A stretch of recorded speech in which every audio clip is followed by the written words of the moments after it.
Buenas tardes. ¿Cómo están? Muy bien, gracias a Dios. Amén. Yo también muy bendecido. Vamos a empezar entonces con la oración.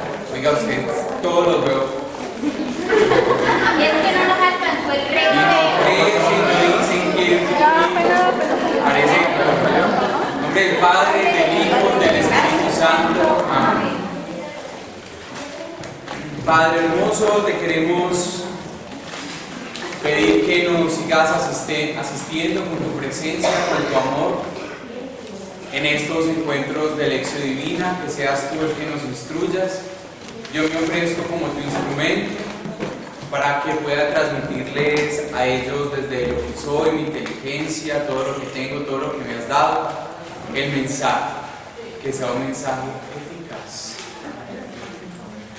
Para tu gloria, Señor, y te entrego los corazoncitos de estas personitas que están acá, para que tú los hagas terreno fértil y de fruto y fruto que permanezca. Padre nuestro que estás en el cielo, santificado sea tu nombre. Venga a nosotros tu reino, hágase tu voluntad en la tierra como en el cielo. Danos hoy nuestro pan de cada día, perdona nuestras ofensas, como también nosotros perdonamos a los que nos ofenden. No nos dejes caer en la tentación y líbranos del mal. Dios te salve María, llena eres de gracia, el Señor es contigo. Bendita tú eres entre todas las mujeres y bendito es el fruto de tu vientre, Jesús. Santa María, Madre de Dios, ruega por nosotros pecadores, ahora y en la hora de nuestra muerte. Amén. La gloria sea para el Padre, para el Hijo y para el Espíritu Santo. Como en el principio, ahora y siempre, por los siglos de los siglos. Amén. Por el Padre, el Hijo y el Espíritu Santo. Muy bien, hijos e hijas de Dios. Entonces vamos a continuar con nuestro encuentro de lección divina. ¿En qué habíamos quedado el encuentro pasado? ¿En qué? ¿El acercamiento qué? Uy, así es. Muy pilosos. La palabra que se explica. Oiga, ustedes ya son una pilera total. Son una pilera total y eso me alegra muchísimo. Bueno, acá terminamos de explicar todo el acercamiento canónico, ¿sí o no? Hoy vamos a hablar sobre la... Quedó faltando como un pedacito, ¿cierto? Algo me acuerdo de en medio de esta cabecita. Bueno, entonces, pero acá hicimos el ejercicio de Ana y María. No. Ah, bueno, ya hagamos, saquen pues las Biblias. Estábamos diciendo que ¿qué era el acercamiento canónico? Con citas físicas de sus Ay, no, mucho cuidado. No me haga poner nervioso. ¿Qué es el acercamiento canónico? Llévateme la manito. Acá. Los textos que están contemplados en el canon de la Biblia. Los textos que están contemplados en el canon de la Biblia. Muy bien.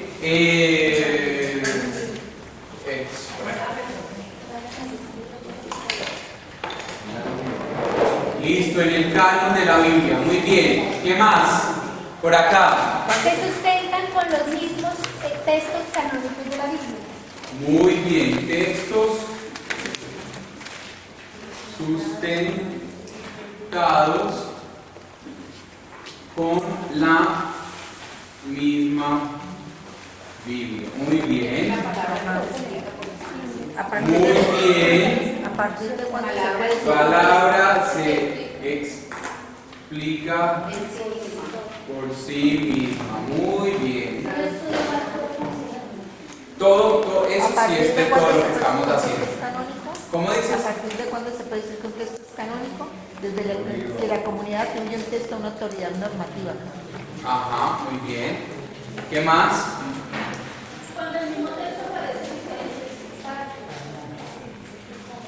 Bueno, no exactamente. Puede ser que el mismo texto aparezca en diferentes partes o puede ser que un texto, así no sea el mismo, esté sustentando el otro texto. ¿Listo? Así no sea el mismo, esté sustentando el otro texto. ¿Cierto? Este es el acercamiento de la tradición, muy bien, canónica. Bueno, ¿por qué lo copié allá? Porque ¿qué más hemos visto? Hemos visto, miren, el documento hoy con lo que voy a explicar ya vamos a tener más de como un 60 o 70% del documento explicado, del documento de la interpretación de la Biblia. Lo primero que explicamos fue que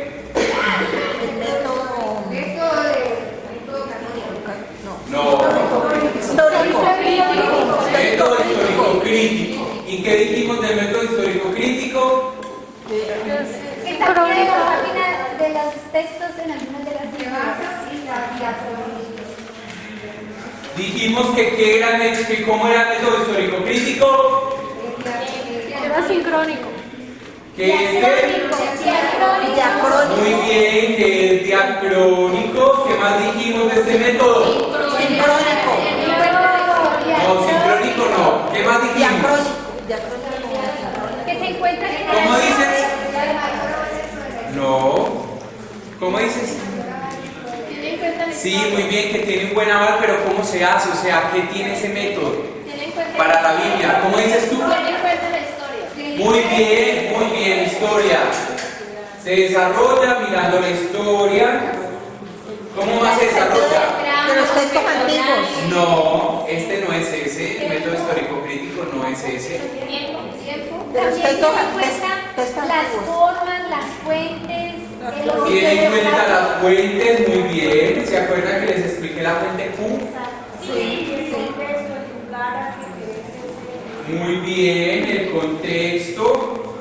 ¿Qué más tiene el método histórico crítico? Muy bien. Arqueología. Comprensión. Filología. Comprensión. Filología. ¿Qué es la filología para los que no se acuerdan? Filología, el estudio de las lenguas. Acá va a poner lenguas. Análisis de Griego, hebreo. ¿Qué más? la geografía La geografía, muy bien. y otras ciencias humanas. Bueno, dejémoslo hasta ahí.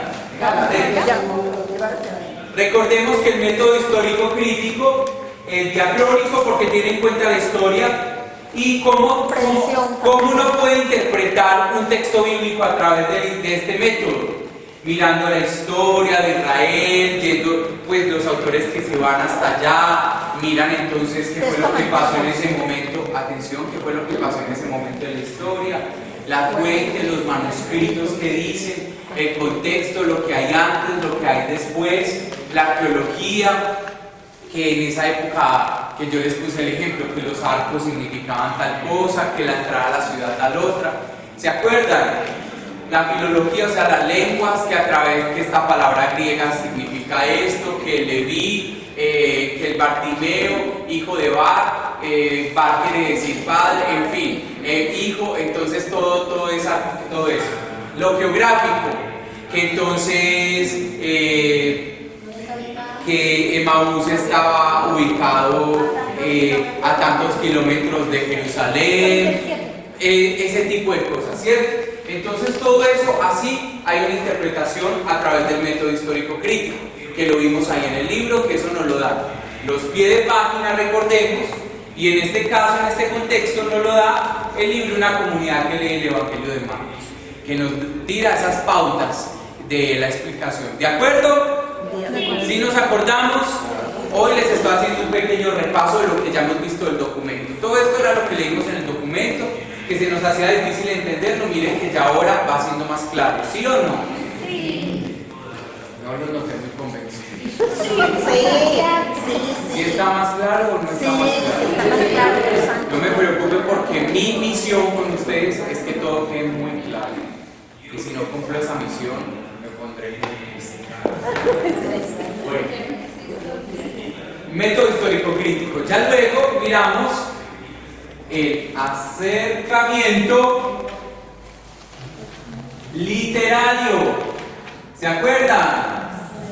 En ese acercamiento literario vimos el análisis. ¿Análisis qué? Narrativo. Narrativo. El análisis narrativo. Y en el análisis narrativo, ¿cómo es que se interpreta la Biblia? ¿Con qué?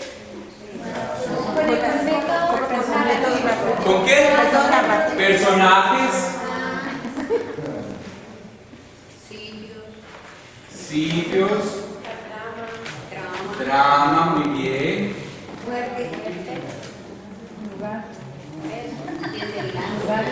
Desenlace.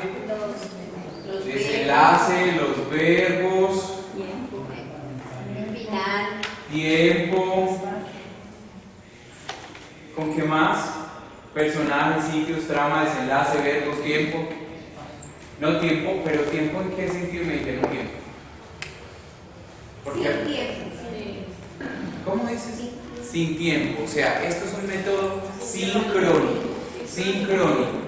Porque lo diacrónico es esto que se devuelve a la historia todo. Este no hay necesidad de volverse a la historia porque ahí mismo tiene los verbos todos, ¿cierto? Entonces este es sincrónico. Muy bien. Entonces recordemos el análisis literario, mira, personajes, sitios, trama, desenlace, verbos, ¿qué más? ¿Qué más mira este acercamiento literario? Las palabras. Sí, puede ser, pero hay algo más. Como el mensaje Frases. o como la narrativa, el mensaje que quiere dar a... Sí, pero hay algo que yo les dije que los evangelios. ¿Los qué? Género literario. Muy bien.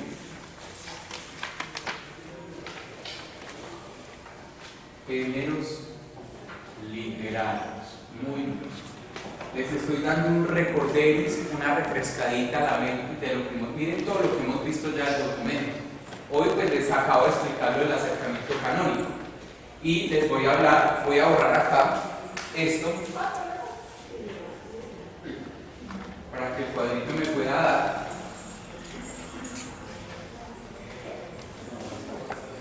Listo. Muy bien. Allá ibas a hacer un aporte, pregunta. Sí. Entendí como que el método filosófico es diacrónico y el acercamiento literario Sincrónico. Sí, que les recuerdo, lo diacrónico es lo que tiene que ver con lo crónico, o sea, con el tiempo, cuenta el tiempo. Por ejemplo, si yo voy a estudiarte a ti como persona, a mí me interesa saber en qué lugar naciste, cuál fue la clínica, tu historia. En esa época, qué ropa se usaba, cómo hablaban, cuál era la novela de los años 80, bueno, qué sé yo. Y entonces, ¿qué es ese? Y entonces, eso es lo diacrónico, que eso estudia el histórico crítico. Pero cuando te voy a estudiar a ti, y te voy a estudiar con un acercamiento literario como el análisis narrativo, entonces yo no necesito ir a la historia, sino que de una vez yo te miro y digo, bueno, se sienta, es una de las más calladitas, pero siempre toma nota, alguna vez hace sus aportes, o sea, lo inmediato, ¿cierto? Lo que estoy viendo ya, los verbos, personaje, trama. Ya luego cuando me voy a lo canónico, entonces yo te miro y de acuerdo a lo canónico yo analizo el texto, por ejemplo, ella se parece a ella en esto. Ella me hace una referencia como que sus rasgos se parecen a los de ella, o sea, una referencia de un texto con otro texto. Y en esa comparación es que se explica ella misma, es que se va explicando ella misma. Ese tiene que ver el canónico. ¿Me hago entender? El canónico podría tener sincronismo o diacronismo. Podría tener ambos, sincronismo y diacronismo, ¿listo?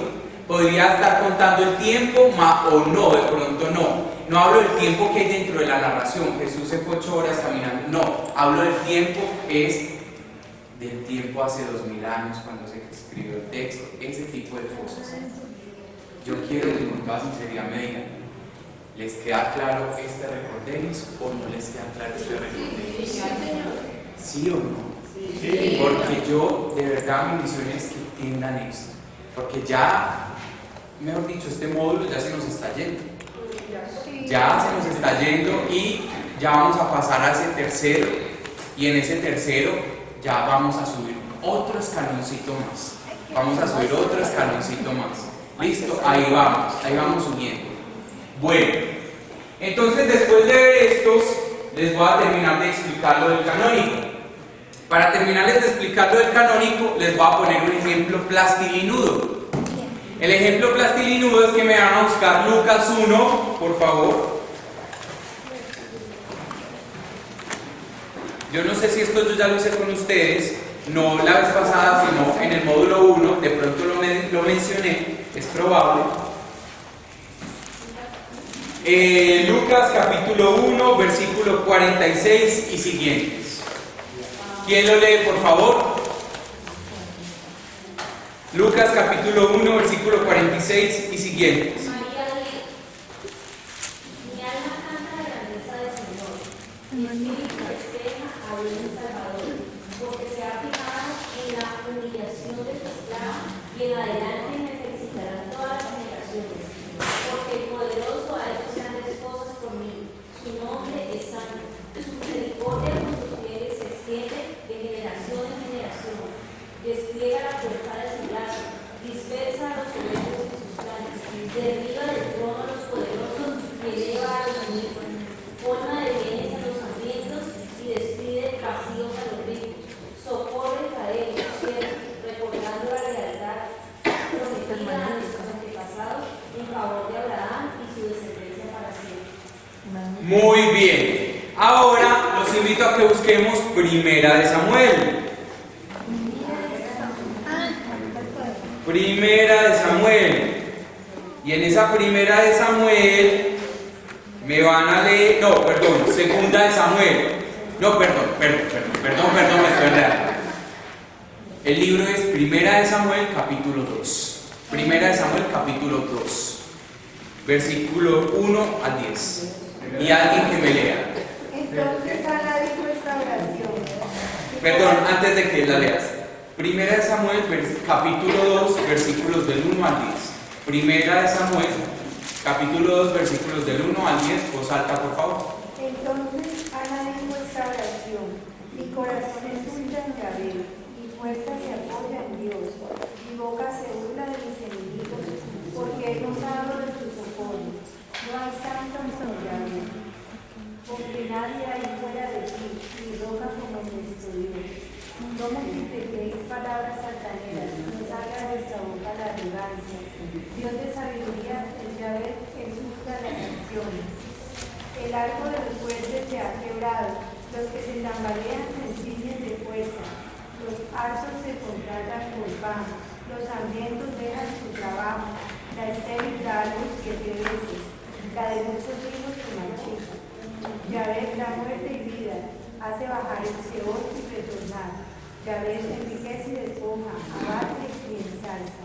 Levanta del polvo al humilde, alza del muladar al indigente, para sentarlo junto a los nobles y darle en heredad trono de gloria, pues de Yahvé son los pilares de la tierra y sobre ellos ha asentado el universo. Guarda los pasos de sus fieles y los malos perecen en tinieblas, pues el hombre no triunfa por la fuerza. Yahvé quebrantado sus rivales, al Altísimo truena desde el cielo. Yahvé juzga los confines de la tierra y da pujanza a su rey, exalta el poder de su ungido. Palabra de Dios. Muy bien. Ahora, atención. Lo primero que leímos fue María Magnífica, ¿cierto? Y lo segundo que leímos fue en el Antiguo Testamento, Primera de Samuel, el cántico de Ana. Les voy a contar algo. Esto es el método canónico. Vamos a entender el Magnificat a través de Primera de Samuel, capítulo 2. Porque Primera de Samuel, capítulo 2 nos va a explicar el Magnificat. ¿Y cómo nos lo va a explicar? Pues primero les voy a contar para que no lean. El capítulo 1 de Primera de Samuel, ¿de qué trata? Ana es la esposa de un señor que tiene varias mujeres. Esas mujeres pueden tener hijos. Ana es estéril, no puede quedar en embarazo. Esas señoras se burlan de Ana todo el tiempo. En esa época la mujer que no podía dar a luz, que no quedaba en embarazo, era una mujer maldita, era muy menospreciada. Y entonces Ana está cansada de que la traten mal. Se siente no bendecida por no poder dar a luz. Y entonces ella le hace una oración al Señor y le dice: yo estoy cansada. Sube hasta un lugar sagrado y le dice: yo estoy cansada de que se burlen de mí, que yo no pueda tener bebés, y mi esposo hasta me trata mal por eso. Dame un niño, dame un hijo, y te aseguro que si me das un hijo, yo apenas lo tenga y el niño tenga tantos años, yo lo voy a llevar a tu altar y lo voy a entregar a tu servicio. Eso es lo que le promete Ana a Dios. ¿Cómo les parece que eso es lo que sucede? Ana queda en embarazo y entonces ella se siente tan alegre que levanta este canto al Señor y hace lo que ustedes leyeron en el capítulo 2. Ya después de eso, ella va y entrega a su niño, como lo había prometido al Señor Samuel, se vuelve un profeta y es el que Dios va a usar para elegir al rey David libros después. Punto aparte. Listo, acá les estoy resumiendo un montón de lecturas. Y entonces, atención, ¿en qué se parece Primera de Samuel capítulo 2 a Lucas capítulo 1, 46? ¿En qué se parece? Levánteme la mano y empiecen a decir. Allá atrás. Que estaban llenas de gozo por el Espíritu. Que estaban llenas de gozo por el Espíritu, perfecto. Es un Magnificat. Que Dios cumple la promesa, perfecto. Y ellas dan gracias a Dios por la bendición Que ellas dan gracias, están agradecidas, perfecto. Un canto de gratitud. Que es un canto de gratitud, perfecto. ¿Qué más se parece? La fe. En la fe, muy bien. ¿En qué más por allá atrás? Recibieron bendición ambas. ¿En qué más? Hicieron una petición. ¿Cómo? Entregan sus hijos. Excelente aporte. Allá atrás, que me levantan la mano. Es concepción, muy bien. Los dos tienen que ver con embarazo. De María hace como el mismo cántico que, o sea, repite la misma alabanza que hace el cántico. María repite la alabanza de Ana. Muy bien. ¿Qué más? Yo los voy a invitar a que miren ya mismo, ahí en su texto, qué versículos se parecen demasiado, el uno con el otro, y me van a decir, de tal de Samuel, este versículo se parece a tal de Lucas. ¿Tú vas a decir algo? Se hacen esclavas. El primero, Escuchemos, ¿qué dices? Se hacen esclavas del Señor. Se hacen esclavas del Señor.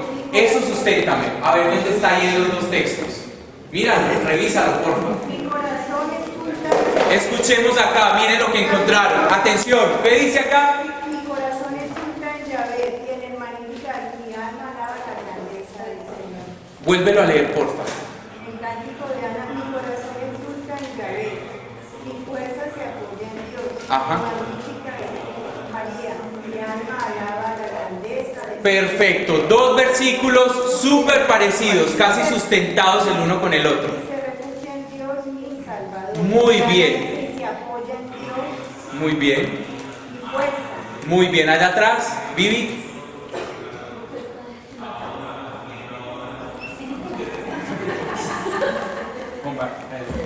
Qué pena. Buenas tardes. Estos 3 minutitos nada más, tres minutitos. Muchas gracias por estar aquí. Esta es la séptima charla, el séptimo taller. O sea que nos quedan faltando apenas 6. Hay que empujar más duro, hay que prepararnos con más ganas. Ya vamos en bajada y nosotros somos buenos estudiantes. Los malos estudiantes comienzan con mucha energía al comienzo y terminan cansados al final. Nosotros vamos dándole parejito, pero vamos a insistir mucho al finalizar. ¿Listo? Además que ustedes son el segundo trimestre. A ver, den ejemplo. Ustedes ya son gente muy preparada, ¿cierto? Recuerden que el próximo trimestre ustedes van a ser del tercero y van a tener una posibilidad que nadie más va a tener, y es que ustedes van a poder subir al segundo piso. Hay un salón que vamos a poder ir prohibido el paso, solo tercero. Impresionante. Solamente ustedes, bueno, que se vea pues esa grandeza también de ustedes formándose, preparando, no solamente soy el tercero, sino que también ya somos los que reflexionamos, pensamos, estamos preparando. Bueno, entonces hay que meterle más ganas, ¿listo? Muchas más ganas. 2. Me parece también importante, no le bajen a la puntualidad, no le bajen al estudiar en la casa, estudien en la casa. Es muy poquito, esas 4 horas. Santiago sí es un excelente formador, excelente. Pero si ustedes no hacen las tareas, si no profundizan, si no le dedican tiempo en la casa, pues ahí le queda muy difícil solamente con 13 horas en un trimestre hacerlo todo. Les corresponde a ustedes, ¿cierto? A ustedes. Tercero, este lunes vamos a tener un encuentro de formación. Ustedes saben qué va a pasar del 13 al 20 de noviembre, ¿cierto? ¿Qué va a pasar? El que no sepa qué va a pasar del 13 al 20, pues sí, pero está perdido, pues. Entonces, como es una obra, la misión es una obra de Dios, no una obra nuestra, entonces vamos a hacer oración. ¿Cuándo? Este lunes. ¿En dónde? En el Santuario de Fátima. ¿A qué hora? A las 3. 3 de la tarde. No es obligatorio. Ay, padre, no es obligatorio. Los que quieran venir pueden traer otros amigos del grupo que vengan. ¿A qué? Hace oración. 3 de la tarde, adoración eucarística. 4:30, rosario a la Santísima Virgen María, rosario misionero. 5:30, concierto de Joan Sánchez. Ese que canta, esa canción es tan bonita y todo. Ese cantante que es de Nueva York, él va a venir aquí gratis, como nos gusta, gratis. 6:30, la Cornilla de la Misericordia, los que quieran quedarse. Y 7:30, la Eucaristía, los que puedan quedarse. Entonces, los que puedan venir, acompáñenos. Porque es que si el Señor no construye la casa, en vano se cansan los albañiles. O sea, si esta misión no tiene oración, no va a tener efecto. No va a tener efecto. ¿Listo? Entonces, mucho ánimo. Y otra cosa, a ustedes no les pasó, pero para que no les vuelva a pasar, y es que así hayan procesos formativos de la parroquia, o de la diócesis, o de lo que sea, y tengan que faltar, la falta está. ¿Por qué? Porque en Jumbo se hicieron una formación de 3 sábados en la mañana para preparar la misión, y hubo gente que faltó 3 sábados y después viene con un documento a decir yo falté 3 sábados, y entonces, claro, esta vez lo pasamos porque no la hemos advertido, pero el próximo trimestre no se lo pasamos a nadie, porque dijimos que 1 falta, 2 faltas, ya 3 faltas es demasiado. Pero es que es lo mismo. No, no es lo mismo. Nosotros vamos a una estructura muy seria que necesita unas leyes y unas normas, si no, no caminamos para ningún lado. Y termino con esto, miren, para que nos alegremos y seamos orgullosos de nuestra escuela. Nosotros como escuela de discipulado quedamos como prioridad en el plan pastoral de la Arquidiócesis de Cali. El plan pastoral tiene 7 prioridades: familia, pastoral urbana, reconciliación, curia, son 7 puntos. Y en los 7 puntos, Eucaristía, y uno de los 7 puntos es escuela discipular. O sea que nosotros somos parte fundamental del plan pastoral de la Arquidiócesis de Cali. ¿Qué significa eso? Que todo laico que quiera formarse en la Arquidiócesis de Cali tiene que pasar por esta escuela. Tiene que pasar por aquí. Delegados de la palabra, delegados de Eucaristía, catequistas, misioneros, pastoral sanitaria, pastoral penitenciaria, todos van a tener que pasar por nuestro proceso. Y ustedes van a ser los pioneros. Cuando ustedes terminen, así como está allí, como está la placa allí en mármol, ustedes van a aparecer sus nombres en algún lugar de aquí. Los que sobrevivieron a Santiago y al Padre.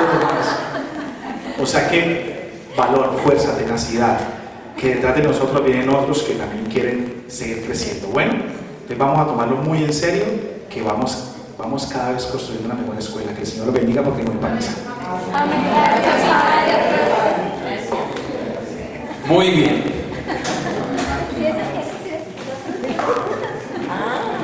Bueno, entonces, yo me siento muy feliz, me siento muy orgulloso de ustedes desde ya. Es en serio. Bueno, cerrando paréntesis, íbamos haciendo un acercamiento canónico. ¿Qué más me dicen rápidamente? Tú.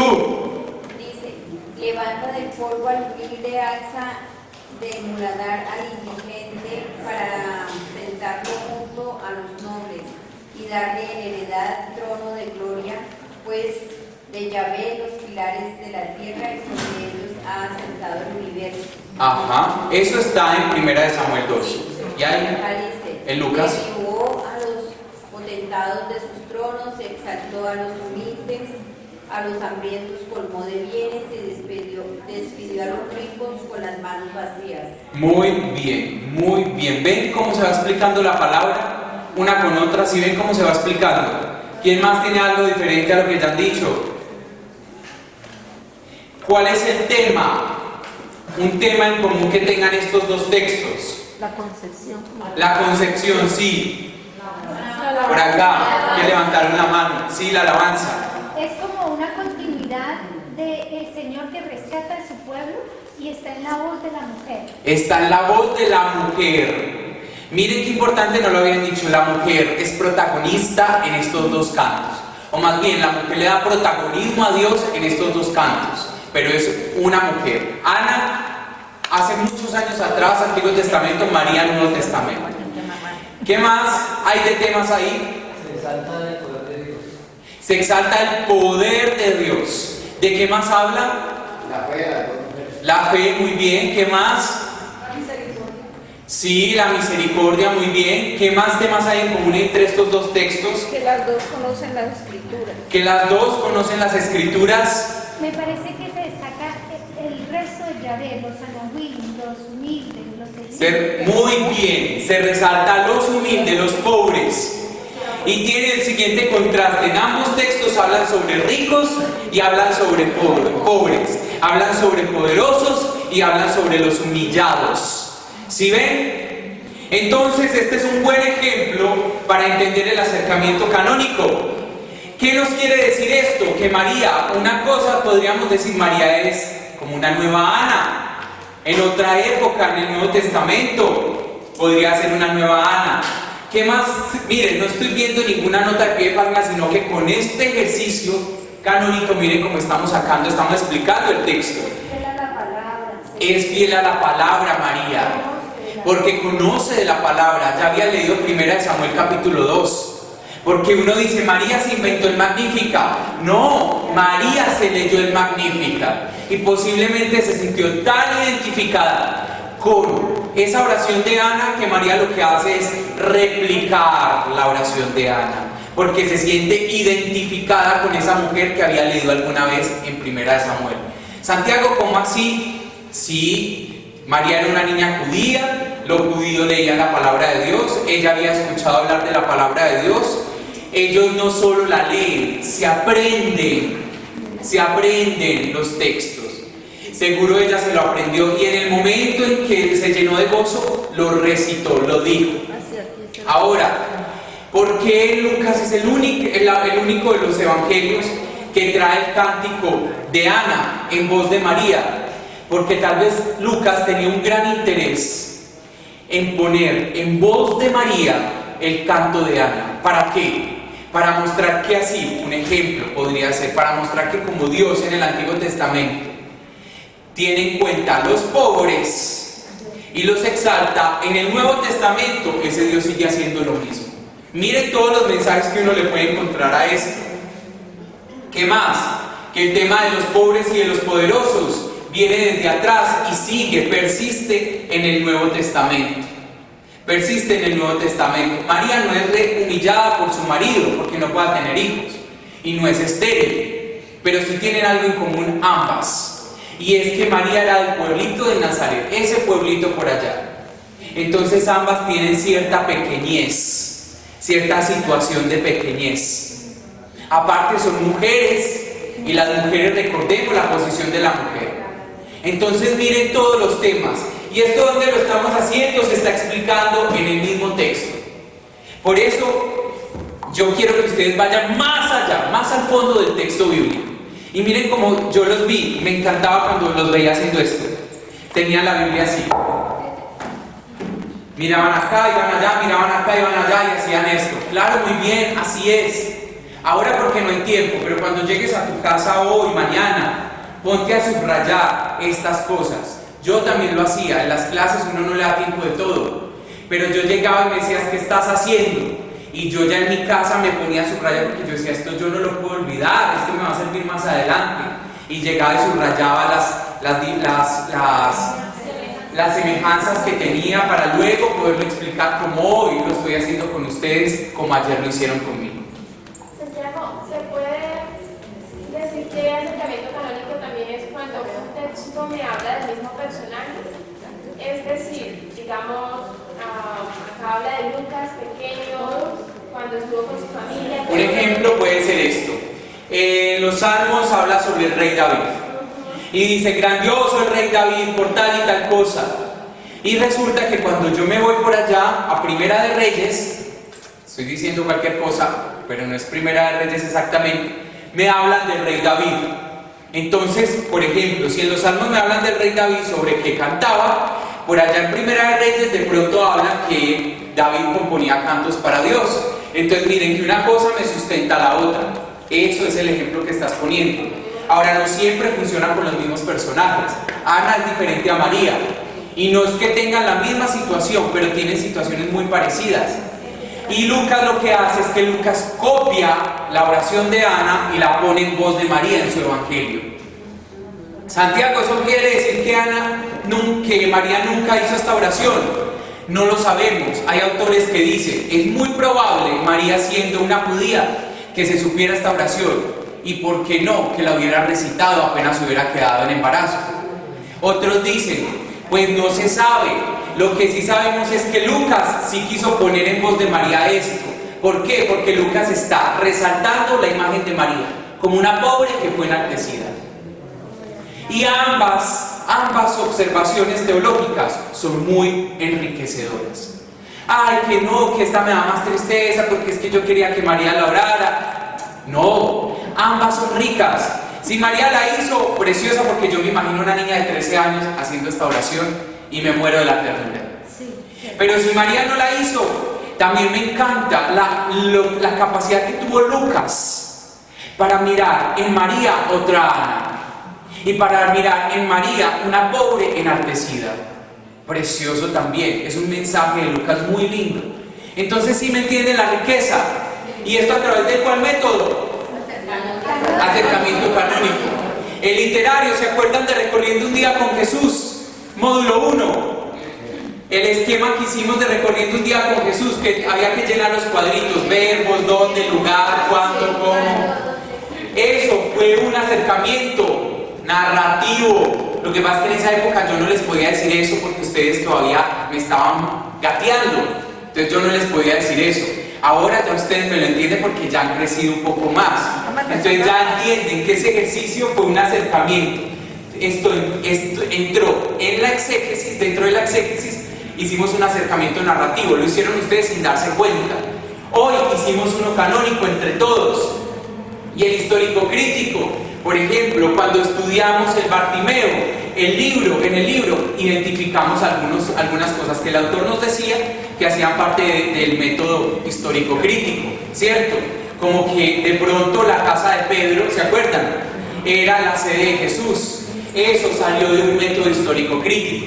Miren que hemos utilizado hasta ahora tres, de una manera consciente. Ustedes ya pueden decir, cuando lean el libro, ustedes pueden decir, ve, esto corresponde como al método histórico crítico, o este apunte acá es como el narrativo, o este apunte acá es como el canónico. Hay gente que me ha dicho, Santiago, ¿con cuál lo hacemos? Con todos. Recuerden que el documento dice que un método solo queda pobre, no alcanza, hay que hacerlo con todos. Entonces yo puedo mirar los verbos, pero puedo mirar qué dice el autor en los pies de página sobre la parte de la historia, las fuentes, el contexto, pero también la Biblia me trae unos paralelos. La Biblia de Jerusalén, al ladito del texto, trae acá Primera de Samuel. Miren los que tienen la Biblia de Jerusalén, y con seguridad tu Biblia de Jerusalén te va a llevar en el cántico de María, en el Magnificat, te va a decir Primera de Samuel capítulo 2. ¿Quién ya lo encontró? Allá, por ejemplo. Primera de Samuel 2, 1, 10. ¿Y qué más textos bíblicos cita? Isaías también hace referencia a lo de María. Isaías 60 y algo. Salmo 98. Bueno, puntos suspensivos. Entonces la Biblia de Jerusalén, foco acá, foco. Atención. La Biblia de Jerusalén me trae acá los textos bíblicos que me hacen referencia al Magnífico. No todas las Biblias lo traen, por eso la insistencia en que la Biblia de estudio es tan importante. Mi Biblia, que se las recomendé, que es la de Shekel, no trae, como la de Jerusalén, al ladito todas las citas bíblicas. Me tocaría preguntarle a alguien, en tu Biblia de Jerusalén, ¿dónde la trae? Sin embargo, en mi Biblia de Shekel, en las notas de pie de página, puede traer algunas cositas. ¿cierto? Las trae, pero tan completas, así todo el listado como me lo leyeron, no. En la Vivi. Biblia de nuestro pueblo sí, hay una que dice esta dice electo divina. Ajá. Entonces, o sea, no los trae como la de Jerusalén, pero los trae debajo todos. Muy bien, muy bien. Muy bien, por eso. Entonces miren que tener una Biblia de estudio sí sirve. Y sí hay diferencias en tenerla y no tenerla. Porque cuando yo la tengo, la misma Biblia, atención, me tira a los textos bíblicos que me explican esta misma. O sea, me trae un acercamiento canónico. ¿Sí ven? ¿Sí ven? Muy bien. ¿Queda claro el acercamiento canónico? Sí. Bueno, ahora los voy a invitar a que miremos otro de los que trae nuestro documento, nuestro libro que leímos. Por acá, ¿te preguntan? Yo hice la lección divina con el bautizo de Jesús. En ese pasaje bíblico hacían en pie de página en Mateo y en Lucas el mismo acontecimiento del bautizo de Jesús. Entonces, se puede relacionar con el mismo ejemplo si yo hago pues Ese que dijiste es canónico, pero ya se llama un ejercicio sinóptico. ¿Por qué se llama un ejercicio sinóptico? Porque los evangelios sinópticos son Marcos, Mateo y Lucas. Juan no, porque Juan tiene material en su evangelio muy diferente a los demás. Los evangelios más parecidos son estos tres. Entonces, ¿tu Biblia qué te trajo? Tu Biblia te trajo la información sinóptica. Sinóptico quiere decir igual, símil, parecido. Entonces, ¿leíste de cuál es el bautizo de Jesús? en Mateo. Listo, entonces leíste el bautizo en Mateo, pero luego te vas para Lucas y encuentras un bautizo de Jesús que le agregan o le quitan cosas, y en el de Marcos que le agregan o le quitan cosas. Eso puede pertenecer a este orden canónico, que la escritura se explica en sí misma, pero se llama, en este ejemplo, ya es sinóptico. Este caso no sería un sinóptico porque nos fuimos al Antiguo Testamento, ¿cierto? Ahora, no sé de pronto y pueda traerte algo en el Antiguo Testamento, eso resultaría aún más interesante todavía. Pero si lo encontraste en sinóptico también es importante, porque si Lucas no le pone que lo bañaron de pies a cabeza, eso significa algo. Si este le pone que lo bañaron los pies, significa otra cosa. Y si este le pone que no lo bañaron, significa otra diferente. Cada uno le pone o le quita para dar un significado distinto. Eso se llama la teología de cada evangelista, que eso es lo que nos espera en el módulo 3. Vamos a aprender la teología de Juan, de Lucas, de Marcos y de Mateo. Dios mediante. Otro acercamiento canónico podría ser el de Zacarías y el de Simeón con Ana cuando encuentran a Satanás. Zacarías, Simeón con Ana. Sí, Zacarías cuando se antes de que naciera Juan. Del Mesías. Bendito sea el Señor porque habitaba Sí, sí, ajá. Por el cántico de Simeón. Sí, así es. Debe ser como otro acercamiento, otro ejemplo de la Canónico. En Pablo también hay muchos. Pablo habla, por ejemplo, por allá en alguna de las cartas dice que la circuncisión del corazón, que lo que se debe circuncidar es el corazón. Cuando uno va a Levítico, hablan también sobre la circuncisión, pero es el prepucio que se corta del pene, ¿cierto? A los niños recién nacidos judíos. Pero Pablo, ya por allá en el Nuevo Testamento, en las nuevas cartas, dice que no hay que cortar ningún prepucio, que lo que hay que cortar, o sea, que lo que hay que circuncidar es el corazón. Y ahí también se explica la palabra en sí misma, porque cuando yo voy al Levítico, yo entiendo que claro, en el Levítico en el tiempo antes se hablaba de un tipo de circuncisión, pero Pablo habla de otra circuncisión. Ahí la palabra se explica en sí misma. El Apocalipsis está lleno, o sea, con el Apocalipsis se puede hacer muy buen acercamiento canónico. Nos hablan del león, el león está en el Antiguo Testamento. Nos hablan de las 12 estrellas, son las 12 tribus de Judá. Nos hablan, o sea, eso tiene mucho canónico. La misma palabra se explica en sí misma. Eso que dice San Pablo de tipología, ¿cómo lo ubicamos allí? de tipología. Sí, por ejemplo, San Pablo, que no me acuerdo en cuál de sus cartas, él dice que en el Antiguo Testamento se nos daba como una especie de tipo, o que era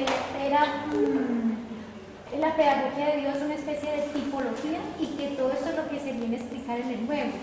Pero él encuentra tipologías. La verdad, no tengo ni idea de lo que me hablas. Perdón, me tocaría ya entrar, mirar con mayor profundidad a ver qué me dices. Vamos a buscar la cita y te la Eso, y es posible que lo sepa o que no lo sepa, y que me toque estudiarlo para saberlo. Pero o sea, no lo tengo acá como muy presente, ¿listo? Bueno. Está bien, me gustaría tener como las respuestas a todo, pero así no funciona la vida, ¿cierto? No todos tenemos las respuestas para todo.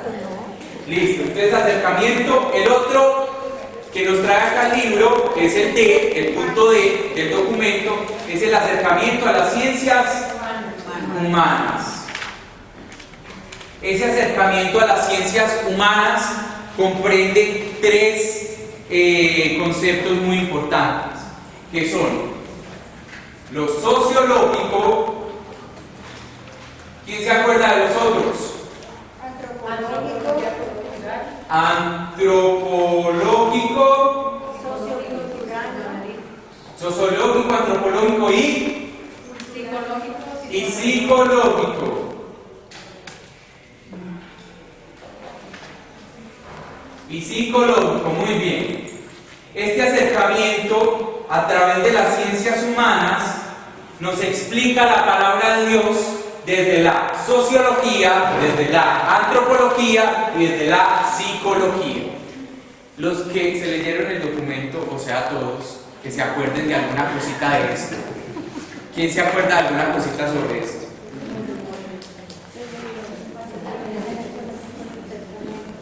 ¿Quién se acuerda de algo sobre esto?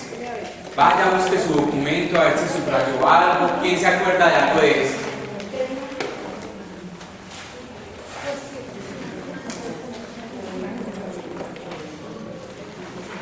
No sé si va a dar un ejemplo. Por ejemplo, cuando... Escuchemos acá, por favor. No sé, pues yo lo asocié así, puede ser que esté equivocada, tú me corriges, que no se puede interpretar hermanos de Jesús, sino que era pertenecer al clan, tribu. Muy bien. Era, por ejemplo, primo. Excelente aporte. Miren lo que ella está diciendo. Cuando Jesús dice que lo buscan, mi padre y mis hermanos, que ahí es donde nos dicen los hermanos separados, que Jesús tenía hermanos. Miren el aporte que nos está dando ella tan valioso. Desde la sociología o desde la antropología, ellos se encargan de estudiar cómo se organizaban las sociedades en esa época de Jesús, cómo eran las familias en esa época de Jesús, cómo eran las tribus en la época de Jesús. Y desde lo sociológico nos explican ese texto y nos dicen, ¿qué es lo que nos dicen? Que ellos se organizaban por tribus, clanes, y esto era muy respetado y se decían hermanos, pero realmente eran primos, octavos, primos cuartos, ¿cierto? Entonces no es que Jesús tuviera más hermanos nacidos de la Virgen. ¿Sí escucharon? Entonces miren que ese argumento es muy bueno, porque a través del acercamiento de las ciencias humanas, gracias a la sociología, podemos hoy comprender ese texto bíblico de esa manera. Lo sociológico, acá mismo lo dice en el texto.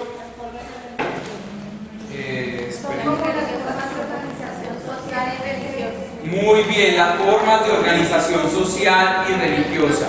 Muy bien. Dice acá, el acercamiento sociológico dice, las tradiciones bíblicas llevan la marca de los ambientes socioculturales. Dice, preguntar, por ejemplo, cuáles son las diversas formas de organización social, tribus, lo que nos decían allí, y religiosa que Israel ha conocido en el curso de su historia. Por ejemplo, qué transformaciones económicas, militares u otras provocó las estructuras de la sociedad. ¿Sí ven? Entonces todo eso que lo estudia la sociología. La sociología lo estudia para luego explicarnos desde este aspecto la palabra de Dios. Por ejemplo, la antropología.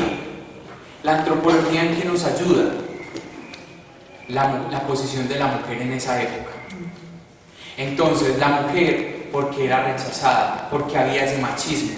¿Por qué? Porque estaban organizados por un patriarcado, porque el matriarcado no existía. Una vez un profesor dijo algo que me llamó mucho la atención, y eso fue un estudio antropológico, que la mujer no le daban tanta fuerza porque finalmente el hombre era más protagonista en los ambientes sociales, la mujer dentro de la casa. ¿Y por qué?